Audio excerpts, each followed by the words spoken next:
Tiffany Privet. Thank you for joining us here on Featured. We hope to inspire or simply make you smile with some uplifting stories across the country. Starting off with a school custodian in Texas. He's getting the recognition he deserves. The constant mopping, cleaning of restrooms and hallways don't go unnoticed. So when Mr. Lucino found himself in a difficult situation, students and parents came together to help him out. And as Sean Giggy shows us, it's a gift he didn't expect.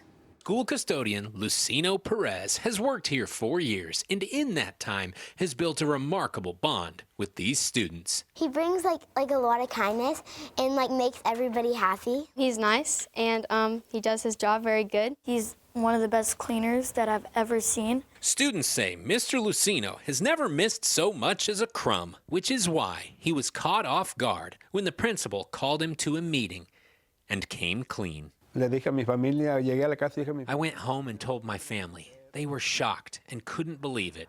Word had gotten around that Mr. Lucino's car had been stolen and totaled.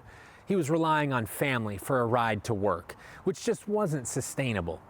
He needed a car, but no way could he afford one. When students and parents found out what had happened, they started a fundraising campaign. The principal called that meeting to tell Mr. Lucino how much they'd raised. $21,000, enough to buy him a car. How much do we love Mr. Lucino? So overwhelmed, he was driven to tears. Thank you. You're welcome. I'm very happy here and feel like family. It meant so much to me. All the teachers were crying and everyone was. Sounds like the janitor wasn't the only one. Happy. All swept up. Thank you. In Heath, I'm Sean Giggy. I love that story. Okay, up next, let's head over to a hospital in Pennsylvania to meet a volunteer known as Saw, the baby whisperer. Tyler Posklich sat down with a retired Marine to find out why he dedicates his free time to read and play with young patients. Once upon a time, as monitors beeped, babies fussed, and nurses moved around, the baby whisperer at WellSpan Hospital, Tim Wilson, settled in to read a book. So I sent love to follow wherever you go. Wilson is just one of many volunteers known as cuddlers at WellSpan who read and play with babies who have entered the hospital for any type of illness. Okay, here's the rest of the things we need. And so if I can make parents and kids feel comfortable while they're in here, it doesn't get better than that. Before being a cuddler, Wilson served for 3 decades in the United States Marine Corps. Wilson says his time spent at the hospital is relaxing for him and also a way to give back to the community. And these people in here are just so wonderful and so giving. So who wouldn't want to be part of something like this? According to research, reading, talking, and singing to infants enhances their brain development and has a positive effect on language, vocabulary, listening, and memory skills, as well as their social and emotional development. It helps with their neurodevelopmental outcomes by reading to the child, interacting with the child, spending time with the child, responding to that child's needs. We know that children thrive when they know that their needs are being met and they have that comfort and security that allows them to then be able to develop properly. Children's education and entertainment was once derived from books or toys. Push. There you go. Now they spend a lot of time in front of screens. But Dr. Russo says it's the physical features of a book or toy that grow the young child's mind. Make it into an interactive experience so the child realizes that this is something that they should be immersed in. It's a stressful situation when a child is in a hospital, and Tim hopes his efforts can help with that stress. If I were a parent in here and somebody was helping me and getting the kid a popsicle or getting them whatever they could have, anything you can do to make these little humans, these sweet little souls, be comforted, gosh, I love it. You're gonna get a piece of cake. That was Tyler Posklich reporting. Now let's head over to Connecticut, where one employee is paid in treats and cuddles. Jim Altman takes us on the job with K9 Mandy. Making rounds, that's a little lower profile of late at Gaylord Hospital, but when Mandy's involved, spirits will rise. Gaylord Hospital is always manic on a Monday. Hi, Mandy. But Mondays are a bit more manageable. Even when you have a bad day, Mandy's always here, right? More manageable when Mandy is on the march. Her title is facility dog. She was trained by Canine Companions. With a nose for the job, Mandy is hitting her stride. After meeting Mandy as a young pup, the 3-year-old Golden Lab mix is now nearly 2 years into her role at the hospital and paired with physical therapist Sarah Carpenter. She absolutely loves coming to work. Most people would think that 40 hours is a lot for a dog, but she is so excited to get here every day. So she participates in physical therapy sessions. She also will participate in speech therapy sessions, occupational therapy sessions. She adds that extra layer of motivation, extra layer of challenge, and she's really cute doing it. Battling back from a debilitating heart valve virus, Chris Conlon from Branford has found that visits from Mandy might be the best medicine. You're playing a spirited game of tug of war? Tug of war to keep my balance so I don't, helps my balance on my feet. I'm just having a nice time. Just her mere presence is a real help. And just watching her with everybody, you can see those that are totally drawn to her and those that really need something from her. I think she senses it too. The Gaylord Hospital mission statement is think possible. Or as we like to say, think possible. Paw, get it? And Mandy's mission remains in motion. She is comfortable with every patient, regardless of what they have going on. She is just in her glory and always giving lots of love. In Wallingford, Connecticut, Jim Altman for Featured. Oh my goodness, I want to meet K9 Mandy. All right, this next one is for the pet owners. Technology is helping bring dogs home after they've gone missing. David Greenberg takes us over to Ohio to meet a drone pilot who is using his skills to reunite families across the country. Everything that we use is kept right here in the back. Zach Zarenda started his drone company with a healthy list of services he knew he could provide. But his true calling took off a little over a year ago. When, they've kind of lost all hope and then they see their animal and then next thing you know, they have their animal. Oh, my baby. Zarenda has become Northeast Ohio's drone pilot for lost pets. The need, he says, is great. Each successful outing for Vantage Point Drone brings him joy, especially one of his first out of Strongsville. The dog was missing for 5 days. We searched for almost 3 hours, and sure enough, we located the dog and caught it. Vantage Point uses a thermal imaging drone to identify lost pets from the air in daylight or at night, with powerful zoom capabilities from up to 350 feet in the air. We're locating these animals in areas where you could never see it from the road. Pet owners can watch searches in real time from a large screen in the back of Zarenda's vehicle. But he says finding the pet is only half the battle. Securing it safely requires just as much skill. Obviously, some situations where these dogs are skittish and, sometimes they've been out for quite some time. They kind of revert back to their instincts to keep them alive. The high demand for pet searches led Zarenda and a drone operator in Mahoning County to co-found Drone Animal Rescue, a network of licensed, trained, and vetted pilots helping pet owners nationwide. We're running into so many issues of, drone companies per se, that are claiming to have the capability to provide these thermal drone searches for pet owners.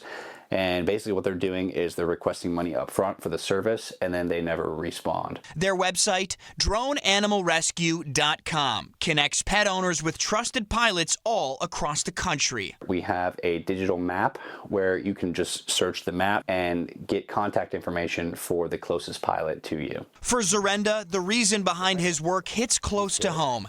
His own dogs, Greta and Pretzel, are daily reminders of why these reunions matter so much. That's something that never gets old, or at least it hasn't yet. Alrighty, that was David Greenberg reporting. Here's a look at what's ahead. From the stands to the sidelines, we meet a college basketball superfan who doesn't stand out for his loud cheers. Find out how he got the attention of his favorite team. Plus, the last man standing, a champion, finished a race that hundreds before him could not complete. We explain why it was no small feat. And up next, breaking the cycle of period poverty. We'll tell you what one woman is doing to give girls and women their dignity back.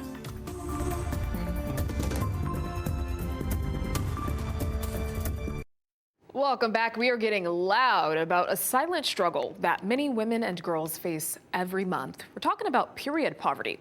And when I say many, I mean 16.9 million women in the U.S. who just cannot afford basic menstrual products. Well, that according to the National Institutes of Health. But as Shelly Garzon reports, a South Carolina woman is filling the need for people in her community. Take a look. I said, oh, wow, somebody's got to do something about this. And I realized I was somebody, and it was time to get to work. Shay Turman's love for advocacy work began at a young age. While competing in a pageant, she needed to identify a platform to support. While searching for one, Turman discovered a major need in the Midlands. That was access to menstrual hygiene products. I was going to our local shelters, and they said, you know what? We need menstrual hygiene products. I said, oh, sure. Then I found out that menstrual hygiene products are the least donated item anywhere. I went on this big campaign and started to collect pads, started to collect menstrual hygiene items. After the pageant, I kind of just, wiped my hands of it and said, great, that was a good time. But then we started to get phone calls very frequently saying, hey, we heard you guys have pads. We're getting calls from group homes and shelters and just women and girls who were in need. And that's what led Turman to create Revolution Red in 2023.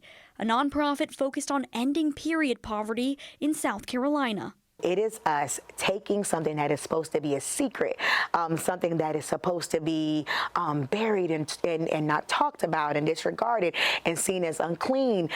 We're taking that and we're making sure that we empower and give women dignity. It is really about delivering dignity to women and girls. That is what Revolution Red is to me. Since creating Revolution Red, Turman has led her team through multiple outreach programs, from packing thousands of menstrual products for women and girls in shelters and schools to educating them about their cycle. The organization has taken on this issue from every angle. We go to these colleges and these schools and we hear these young ladies talk about how they have to miss school or, I'm falling behind, not because I don't know the work, not because I don't, grasp it. It's because I have to miss school due to my period.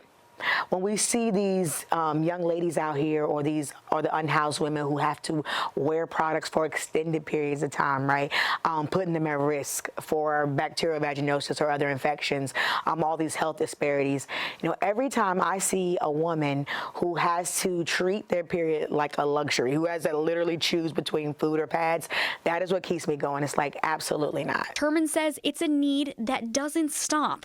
As long as women continue to menstruate, Revolution Red will continue the work they believe is vital for women in the Midlands and beyond. Alrighty, that was Shelly Garzon reporting. A father and son in Connecticut are finding big business in what many of us throw away. Check this out. It is food turned into fuel that powers hundreds of homes. Keith McGilvery went behind the scenes to see how it all works. The trash talk is constant for Marty and Brian Pagnini. On a yearly basis, we will recycle about 40,000 tons of food waste. The father and son are part of the team at Quantum Organics in Southington. We get an array of different products, so we'll get mass amounts of regular vegetables, from tomatoes to cucumbers to prepackaged foods to yogurts to soda, just about anything.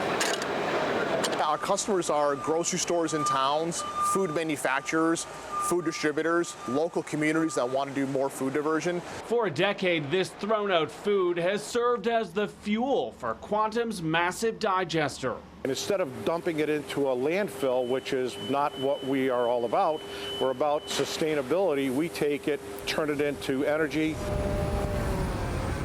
and then turn it into a high nutrient compost. Once the material is sorted, it's brought here where it's decontaminated and turned into this almost soup-like slurry, creating enough power for 900 homes a day. It's the great part about our process. Nothing goes to waste here. Right now, the company employs 43 people and is growing. Anywhere where there's a concentration of food waste that needs to be recycled, that's the ideal partnership for us. Brian says it's not only good for the environment, but for the bottom line as well. This is a more cost-effective option for businesses and for municipalities, and it's happening here in the state. The pair is grateful the town of Southington believed in their green goals from the start. Marty says they always believed in each other. Dream come true. My son worked with me over the years in a number of my businesses, and now I have an opportunity to be able to assist him in quantum organics, and it's just very, very exciting. Alrighty, that was Keith McGilvery reporting. Also in Connecticut, a volunteer scuba team is diving 25 feet below to clear out debris, and they are on a mission to keep the waterways clean across the state. If we have the skill and we can donate it and we can help out, it's really a great feeling. It is very rewarding knowing that we've done something for the environment that can't necessarily be seen, but has a great effect. Over the years, the dive team have collected some memorable finds, which include car keys, wallets, a refrigerator, and a snowmobile. Whoa. All right. It's time for a break. But before we go, here's a look at what you can expect on Featured. You know, sometimes the best teacher is life. We hear from a former inmate who was using his dark past to keep kids out of prison. And what's his name again? Look at this clip. A celebrity mix-up that has a restaurant worker feeling a tad bit embarrassed. We share the viral moment up next.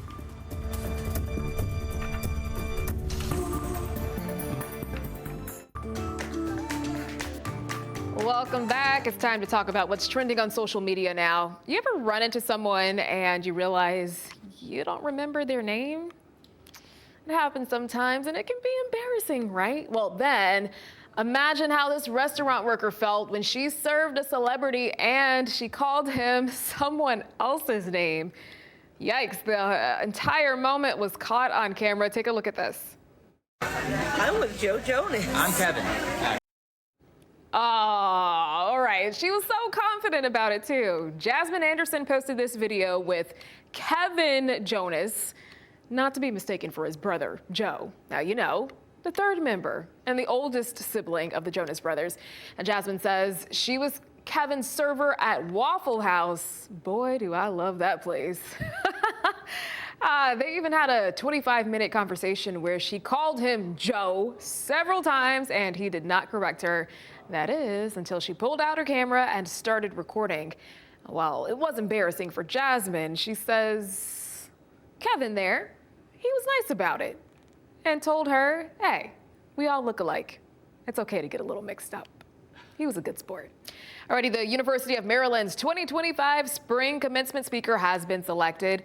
Now, here are the deets. We know he has starred in a number of movies. He was a staple on children's television, and he's green.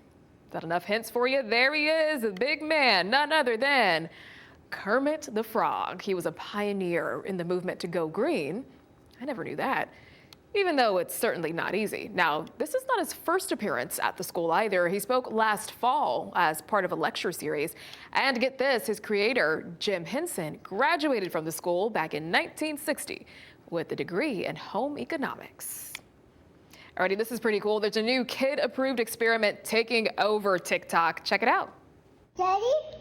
I have a cookie. How many do you have? 2. Daddy, what do you have? I don't have a cookie. Wait, what? I have a cookie. I have one cookie.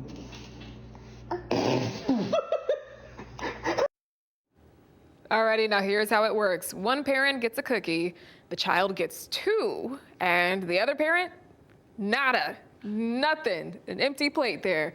Now the catch, the cookieless parent has to act upset to see if their little one will share one of their cookies. Now, one viral video even shows a toddler noticing his parent's empty plate, but the kid still refuses to share. Come on, sharing is caring. Well, some kids pass the test with flying colors, while others, Let's just say they're keeping that extra cookie secured for later. Oh boy. Alrighty, that's it for trending. We have more ahead on Featured. After the break, we take you somewhere very few people have explored, to the finish line of the Barkley Marathons in Tennessee. We'll tell you what one runner endured to make it to the end of the 100-mile trek. Plus, a new generation of shooters who have their sights set on more than just targets.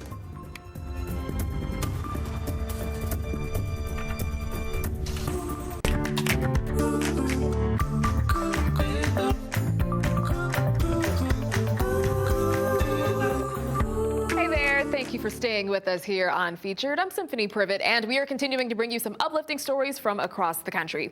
Every year, a group of international runners take on the Barkley Marathon up in Tennessee with 5 20-mile loops in the woods. It is known for its difficulty, but this year, all of the runners dropped out in less than 48 hours. Whew. That means it's got to be tough. But back in 2014, one man was able to finish the last 2 loops all by himself. Jim Matheny shows us the accomplishment. Starting Saturday morning, 40 of the best runners and climbers took on one of the world's toughest races, the 100-mile Barkley Marathons. Meaningless suffering without a point. That's 5 20-mile loops, up and down the hills of Frozen Head State Park, a climb of more than 60,000 feet. And they have to do it all day and all night and finish within 60 hours. The steepness of the slopes and the trails that we go on, it was painfully brutal. I did not expect what was out there. Champion runner Jamil Khoury from Arizona made it 3 loops, 60 miles, and that was enough for him. I have a no-quit attitude when I do events, but I was trying to come up with every excuse in the book to stop. 3 loops was the best anyone did. At that point, everyone had dropped out except one man. Jared Campbell of Salt Lake City still ran through those thorn-covered routes that even go through a tunnel beneath the Brushy Mountain State Prison. And when the runners come out the other side of this tunnel that goes beneath Brushy Mountain Prison, over here is where they're going to find a book at the spot where James Earl Ray jumped over the stone wall back in 1977. They tear out a page of the book and take it back as proof they were actually here. And by Monday afternoon, Campbell was all alone, other than a film crew from France that was following him as he tunneled, climbed, and tore out the page of a book as proof he actually ran the course.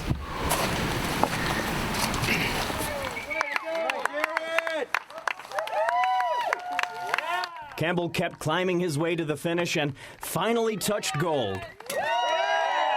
After 57 hours, 50 minutes, and 20 seconds. Nice work. Thank you. You feel like you have a little bit of a duty to finish if you're the only one out there on loop 4 and 5. It's kind of interesting, like thinking about everyone here. I mean, to anyone it looks like an incredible feat or sounds like an incredible feat, but if you've been out there, you really understand how amazing it is. It's inspiring. Campbell finished, but not without some scars and some luck along the way. And I literally fell head over heels like 25 feet into this thing, and I didn't break anything. I couldn't believe it. This is also the 3rd time he has run the Barkley, and a couple of years ago he actually finished it.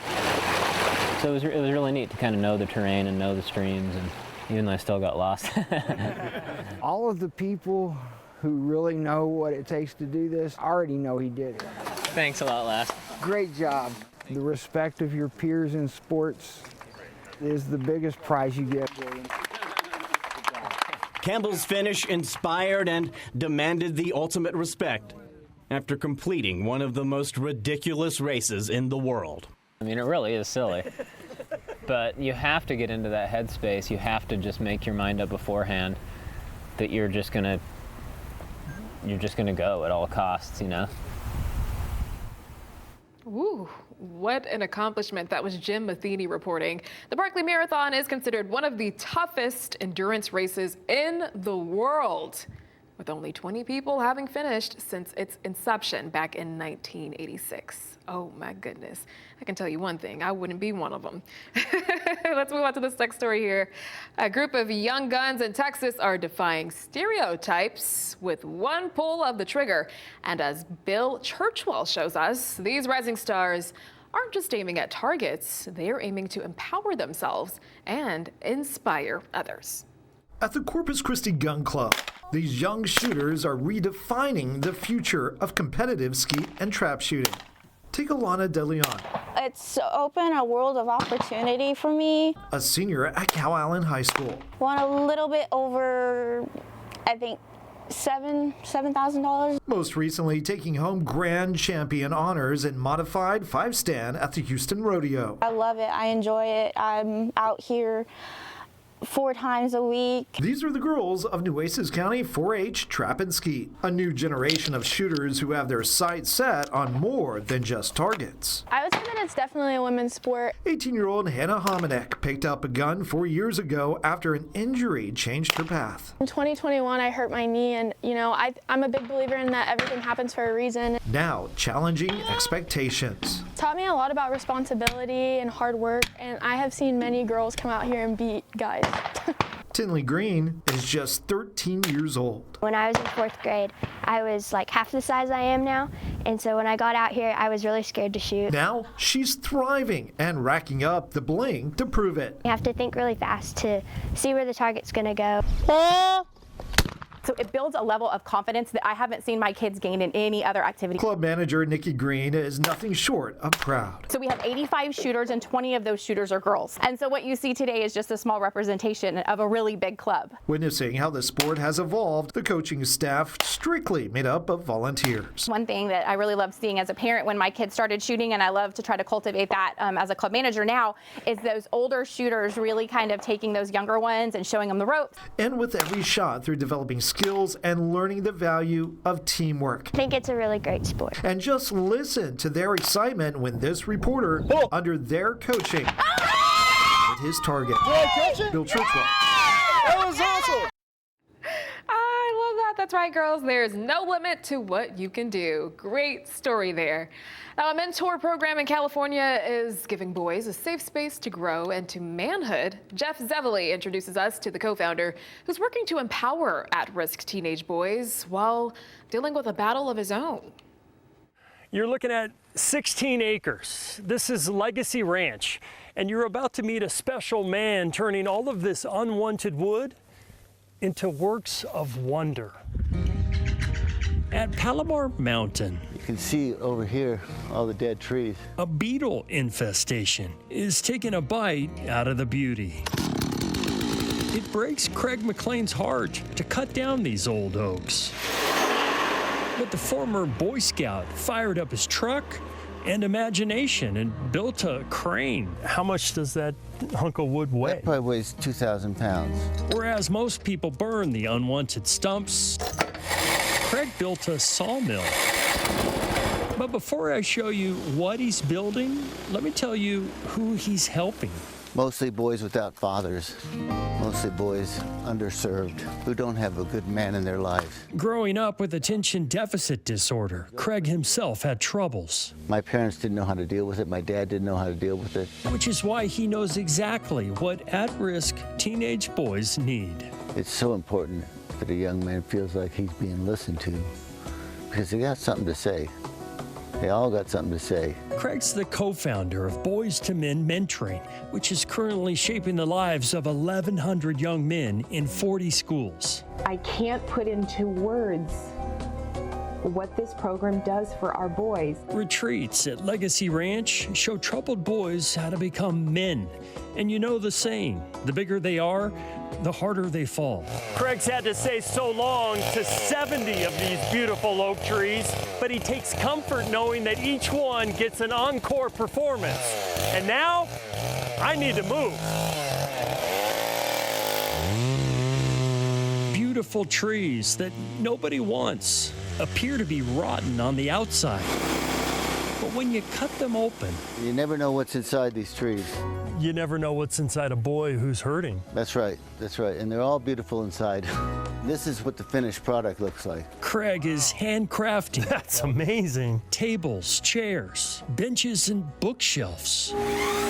Even a breathtaking bathtub. It's a work of art.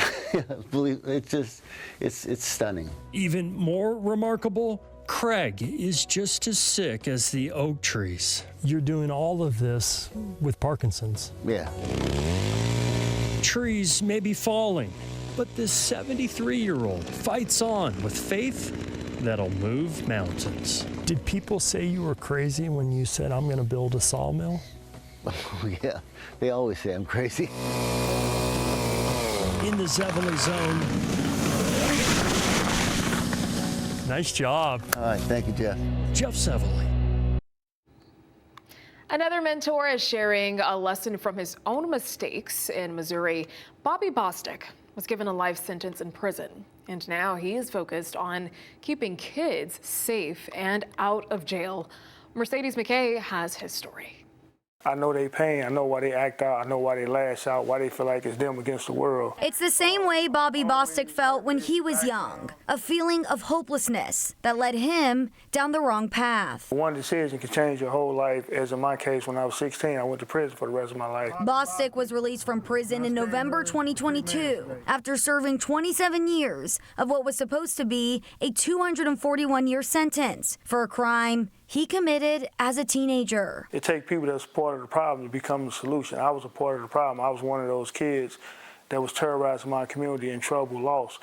Now I got a message for those kids. A message in the form of 12 lessons, a dozen of his own mistakes Bostic wants kids to learn from. It can be any mistake that can cost you your life, but on the other hand, if you find your purpose, especially at an early age, you can go on to accomplish greatness. Bostic created the curriculum while he was in prison. It encompasses everything from peer pressure to guns and drugs to listening to your parents. Youth crime or youth misdirection don't start when kids and they teens or preteens. It can start earlier than that.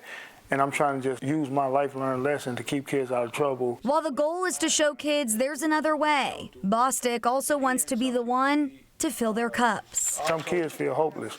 That's why you see some kids, they don't care. They feel like they'll be dead at 18, or they feel like it's nothing to live for because they poverty or their current circumstances, but it's only temporarily. You can work and get yourself out of poverty. Your community is bigger than just what you're going through right now. A community these teens could one day be in charge of. They the next legislators, they the next aldermen, they the ones who will be doing what we're doing, but even on a greater scale. All they got to do is take the tools that they're given with the technology, and they can help advance the world, change their communities, and do a lot of things. Now, on top of his curriculum, Bobby just created a nonprofit that will connect troubled teens to financial or emotional resources. Great work. That was Mercedes McKay reporting. All righty, let's head over to a popular Mexican restaurant in Ohio now. The business is extending its hours on Sunday to support the community out there physically, emotionally, and spiritually. Laura Sandlin explains. For years, Jacob Estrada worked for ParkSmart downtown. An ordained pastor, he says he felt God calling him to begin ministry and found himself drawn to 316 North Michigan Street. So I would walk by every day and just pray over the place and say, hey, if it's meant to be, it's meant to be. And I had a hard time getting a hold of the owner. And then finally, I was able to get a hold of the owner of the building, and we sealed the deal. After purchasing the building, Estrada says he knew he made the right choice based on the address alone. It's the Bible verse, John 3:16, for God so loved the world that he gave his only begotten son, that any should believe in should not perish but have eternal life. He says the goal is to reach out and be a blessing to others. For those in need, whether they're in need of a physical blessing, which is food, clothing, anything like that, or for those who are here for a more of a spiritual blessing as well.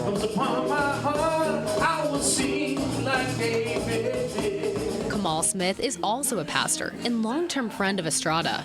He came to support the first service. In Toledo, we need as many outreach-driven, people-driven places, you know. Jacob's always opened his arms to different people. Smith says he's confident through faith the ministry can help change lives. That was Laura Sandlin reporting. Coming up next on Featured, we are turning up the heat. Oh, I love this one. A Connecticut entrepreneur came up with a clever name and A twist on a classic recipe that'll knock your socks off. We'll tell you what motivated him to make his dream a reality.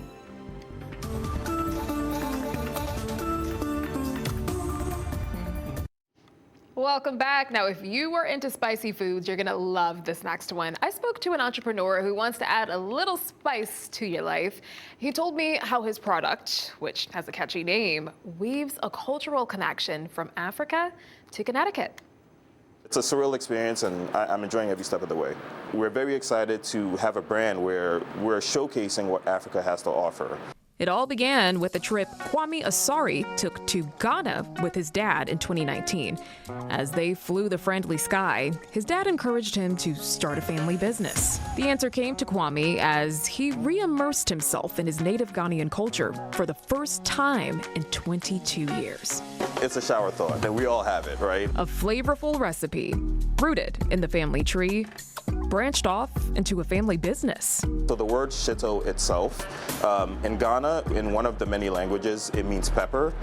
It also is the name for the actual sauce itself. So the O that I put in front of it is just me being silly, shower thought, hot sauce brand. It works perfectly. Over the course of 3 years, Asari perfected the product in his family kitchen. He got the sauce into the hands of new customers with the help of the New Haven-based Sanctuary Kitchen by City Seed and a bit of help from a Winstead entrepreneur. So in 2021, through City Seed, we joined the farmers market and we started selling our product there. And that's where we kind of just built this community around it. Asari says word of mouth is helping the brand remain strong. And even now, I was actually going to the Peabody Museum with my kids the other day, and someone stopped me and said, "Hey, you're Kwame, right? Like, you make the hot sauce." And like, just those interactions, they mean so much to me because they're seeing my culture through me, and it means the world to me. Several members of the Asari family have been instrumental to its rise in popularity, and as they concoct an action plan for the brand's future, they are honoring the man who inspired Kwame to start his business. My dad is my biggest role model in life. Sadly, lost him last month. But throughout this whole process, he's been my biggest advisor through it. So his legacy is one that I definitely want to continue. Through this brand, I just want to make sure that everyone understands the beauty of Ghanaian culture, the love that we have for each other. And if we're able to exemplify that well, which I think we're doing a decent job so far, we'll definitely make him proud. If you're watching this and feel inspired to get your idea off the ground, Kwame has this message. If you have an idea, you should absolutely go for it. Not everything costs $1 million to launch. You are smart enough to be very scrappy and just give it a shot. So please, exercise your idea. And we are wishing the Asari family well as they mourn their dad, but I am just so glad he had the opportunity to see his children come together to make this dream a reality. Alrighty, now let's go for a little bit of a sweeter taste. We are getting a look at how maple syrup goes from trees to your table.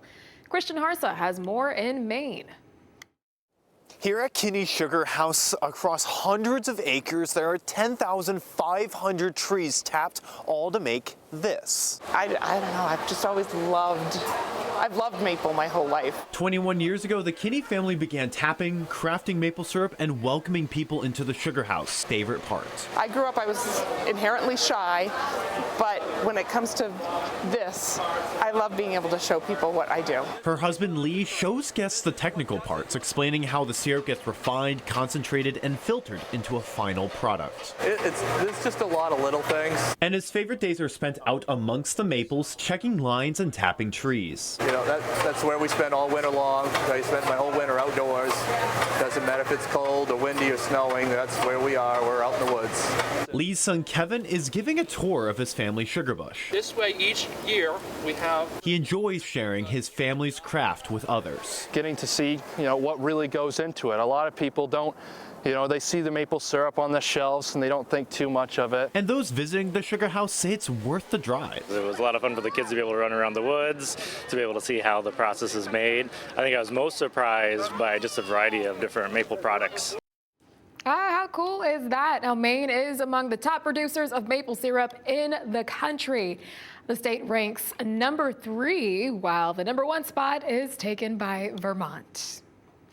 A man in Denver, Colorado turned this garage, check this out, into a home for several vending machines. Here's why. The man noticed his neighborhood lacked a spot to buy cheap snacks and drinks, and he wanted to do something about it, so he came up with zero service vending, essentially a garage filled with vending machines. He says the vending business is busier than he thought it would be, but he says the speed at which his food and drinks sell out proves his original idea was right on the money. I was not prepared because I'm not that guy. I'm an artist type of person, but I figured it out. I've had to do quite a few repairs, and it's ongoing. They're a little finicky sometimes. He says he likes to keep a solid variety of healthy snacks and drinks in some of the machines. You got to give folks options, and he is looking to add more products in the future. All right, we have more for you ahead on Featured. Coming up next, a phone call into a newsroom in D.C. that led to this unexpected friendship. What surprise was waiting for a college basketball fan? Right after this. Welcome back. Sports are known to unite people, and that can sometimes lead to some unexpected friendships. Sean Martinelli shows us an unlikely bond that started with a call to their newsroom. That's Craig Smirnas, a George Washington University men's basketball buff. Don't let the absence of face paint fool you. I would definitely say he's one of the biggest fans that come here because he's here all the time. We first met Craig through a call to the desk. Hey, what's up, buddy? For 3 years, Craig's called our newsroom. He's asked the same question to assignment editor TJ Coutinho. Yes, he would always ask when George Washington's next basketball game was at home. Eventually, TJ asked Craig a question. And I just got to thinking, he's walking over there going to these games by himself. He doesn't have anybody. My grandparents are all gone, so I was like, hey, would you ever want to go to a game with me? And he was like, yeah. The pair went to a game this past November. Section 207, row J. And at our request, another in February. And sit in the same spot. All the way up. He has his whole same outfit. It's the same every single time. And that same bag. It has never changed. The guy Buchanan on GW? That's the one you like, right? Yeah. This time, we had a few surprises in store. That was pretty cool. As you might be able to tell, Craig is not chatty. He is all basketball. He hooped in high school, then followed the sport here ever since. We have a handful of folks who call the news desk from time to time, but he stood out because it was always GW basketball. He told me when we came to the game back in November that he really wanted to meet GW's coach. How are we doing? All right. Good seeing you. Which we made happen after TJ left and the game finished. The Cinderella stories, the little guys going up against the big guys, and every single one of those little guy programs probably has somebody like Craig, maybe a handful of Craigs that show up every single night. Every single night, adding a little gentleness to the madness. Alrighty, that was Sean Martinelli reporting, and I love that story because it makes you think about how lonely some folks may be. When they get a little older and later in life, they may have seen some of their best friends die, their loved ones die, and they too need some companionship. So keep that in mind and be kind when you're out and about. Alrighty, that is up for Featured. I hope you found something that made you smile today. Until next time, make it a great one.